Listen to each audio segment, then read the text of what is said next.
So if I'm looking at it from just these teams, for me, honestly, my my top tier of NFC teams is going to be the Eagles and the Cowboys.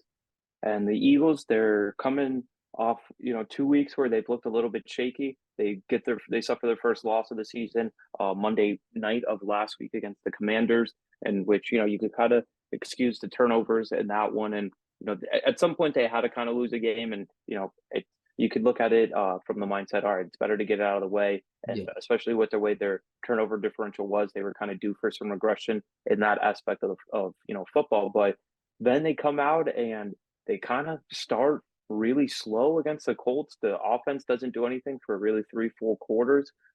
If you want to, take a glass half full perspective of the game, the run defense looked solid and really had to clamp down after the offense wasn't able to do anything. So they were able to limit Jonathan Taylor a little bit, even though he did have a pretty solid game. I know he did fumble, but they gave the offense just enough time to go ahead and put together that winning drive at the end. So I think I think the Eagles are definitely in the top tier just because of the record and how they jumped out to start the season. And really, they have that explosive passing game working well for them. It's just the intermediate stuff like getting it over the seams in the middle, working the ball there, which is, kind of some of the limitations we've seen with Hurts throughout his career so far. So we'll see if they can get the offense back on track as they move forward. And then for me, I think the Cowboys are like just a half They're a step good. behind them. Yeah, they have a.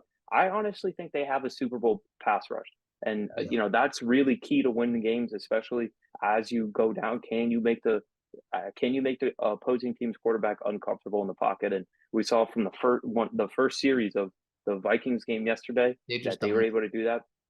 Yeah, and then when you look at the offense, Pollard's really adding another unique aspect to this offense for them to rely upon. He was really explosive with the ball in his hands in the passing game. I love him as a running threat as well. And then if you could use Zeke just in more optimal roles where he's kind of that bruising back and have both of them on the field at the same time, where It helps them. yeah, offense or defenses can't just say, hey, they're going to run the ball. It's not just giving away what plays you're going to go. It really does help them. They're continuing the recruitment of Odell Beckham Jr. as we speak right now, and I think that would be a great fit for them as well. I do not think that the separation between the Eagles and the Cowboys is as big as we would have thought maybe just a couple of weeks ago, and I really think this Cowboys team is impressive, even considering that they lost to the Packers, which was a weird game. It was Mike McCarthy's return back to Green Bay, and the game went to overtime. So I get that the Packers have had a down season, and that's not the best way to show that you're one of the best teams in the NFC. But how you do that? You make a statement as a home, as a road favorite against the Minnesota Vikings, and that game was put out of reach early, and you just look absolutely explosive and really, really competitive in that game. Yeah. I mean, I would just say for my top teams, I have to say the same. I think the Eagles and Cowboys are deadlock even. The only difference is really that game that they played where the Eagles jumped out real quick in the first half, but the second half Dallas did do much, much better. And I will say Yeah, to that me, was if the you Cooper Rush turnover game. yep. And when to me they play on December 4th, or well, not December 4th, when they play in December again, I feel Dallas is gonna beat them. I really do. I feel like they can because the only thing that would make me consider the Eagles if they know a way to stop Michael Parsons, because bro, Micah's just unbelievable. I mean, he's hands down. I think it's really hard for me to say he doesn't win Defensive Player of the Year. It's really I mean, even beyond that, I think he might just be the best defensive player in the league, I don't like know because hands Aaron down. Donald is still there, and I know what Aaron Donald brings to NFL offenses. They're trying to say, okay, how do we stop 99, or how do we get as far away as from 99? So that's just my point. If I had to go middle tier, I will say the Vikings, the 49ers, Ooh. and the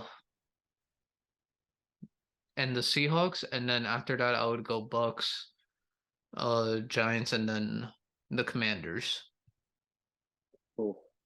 Yeah, so my second tier would honestly probably be just the Vikings because I think there's a clear step down or holes that you can find in a lot of these teams. So Yeah. I guess my tier two would be just the Vikings, even though I don't know how much I like them, and it's not just a Kirk Cousins thing. It's just uh, they've been weird. I understand that they beat the Bills, but it took the greatest catch I've ever seen Yeah. for it to happen.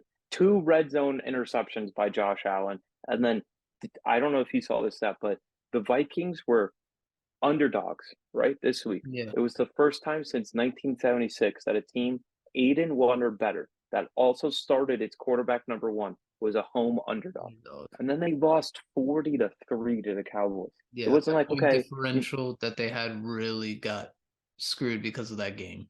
yeah, and if you look at it, I mean, they've had very close games, and it's just they honestly remind me a lot of the Giants, where it's a new coaching staff, and this year the main difference is that they're winning the close games, that their one score games have gone in their favor. Considering that it is Minnesota, I guess you can kind of say like, all right, maybe that's something that they needed because we saw last year where they were losing one score games, whether it was to the Bears, whether it was to the Lions at the Cardinals. yeah at the death. So it's a lot, but look at the stats. So the Vikings are now 8-2. Their point differential on the season, I understand that they got blown out yesterday, but their point differential on the season is -2. Yeah. So if you look around the rest of the league, Kansas City is 7-2. Point differential +64. Yeah. How about some of the They teams just with 3 losses? The unbelievable. Dallas Cowboys +84. Yeah.